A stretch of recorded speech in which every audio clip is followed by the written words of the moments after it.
गाजी चले गए, इतनी क्यूट बात कहते हैं। Do you get my point? जब से चुनाव घोषित हुआ है, इन्होंने अंबानी अडानी को गाली देना बंद कर दिया। मैं आज तेलंगाना की धरती से पूछना चाहता हूं,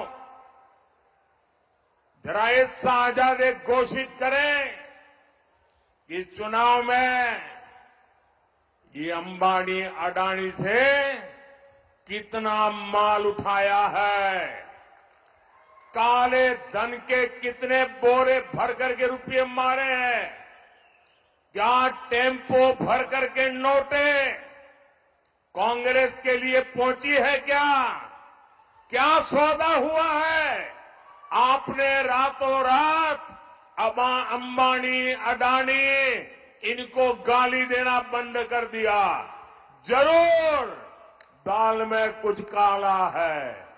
5 साल तक अंबानी अडानी को गाली दी और रातों रात गालियां बंद हो गई।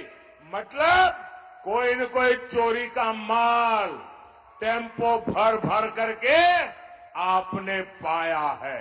ऐसा लगता है कि कुछ भी कहा जा रहा है कि भारत की अर्थव्यवस्था के खिलाफ सुपारी दी गई थी। एक समय था जब कॉरपोरेट की हेराफेरी को भ्रष्टाचार समझा जाता था, गंभीर माना जाता था, लेकिन अब तो उसे देश की अर्थव्यवस्था के खिलाफ सुपारी का नाम दिया जा रहा है। सुपारी से ध्यान आया कि इसके बारे में आपको बता देना चाहिए। भारत अभी तक इनकार करता रहा है, लेकिन अब स्वीकार कर चुका है। आपको याद होगा, न्यूयॉर्क में गुरु पतवंत सिंह की हत्या का प्रयास हुआ था। अमेरिका भड़क गया कि उसी की जमीन पर उसी के नागरिक को मारने की कोशिश कैसे की जा सकती है, हम इजाजत नहीं दे सकते। भारत ने हमेशा उससे इनकार किया, लेकिन अब भारत की जांच में इन आरोपों को मान लिया गया है।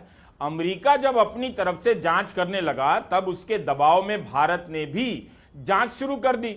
शुरू में तो विदेश मंत्रालय ने यही कहा कि गुरु पतवंत की सुपारी किलिंग में भारत का हाथ नहीं है, यह सब आधारहीन बातें हैं। लेकिन अमेरिका है।